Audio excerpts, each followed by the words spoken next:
اشهد له يا نيمار، أكد له يا هازارد، تحدث عنه يا ديمبلي، قل الحقيقة يا بيدري، أليس هو الهش؟ أليس هو الزجاجي؟ أليس هو ملك الإصابات؟ أراد جولر في غضون 3 أشهر فقط لخص مسيرة ديمبلي وهازارد مجتمعين، ويسير بخطى ثابتة لتحقيق جائزة العكاز الذهبي التي سيطر عليها الثنائي التاريخي ديمبلي وهازارد. جولر جاء لريال مدريد ليعوض هازارد، فتفوق عليه في كل شيء، في الكدمات والكسور والجروح في غضون أشهر فقط منذ انتقاله. الشاب التركي من الآن وهو في المستشفيات بدون أي تدخل من أشرف بن عياد. لو قام أشرف بعمل تغريدة يمدح فيها اللاعب لرأيناه ميتا.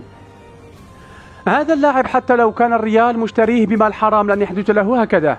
يبدو أنه تم شراؤه بمال المراهنات ومال الأيتام ليدخل التاريخ من أضيق نوافذه كأول لاعب يصاب وهو مصاب قبل العودة من الإصابة أصلا. منذ انضمامه إلى الريال استطاع كسب ثقة مدير المستشفى وفرض اسمه كأفضل مريض في عيادة مدريد، حيث شارك في عمليتين جراحيتين وسجل كسرين مزدوجين، حصيلة محترمة للاعب شاب. كل هذا واللاعب لم يشارك بعد في أي مباراة. لكن بالرغم ما قيل فمصادرنا تقول أن إصابة جولر هي إشاعة فقط من أجل عدم استدعائه من قبل المنتخب التركي في فترة التوقف الدولي وإراحته وتجهيزه للكلاسيكو عام 2035.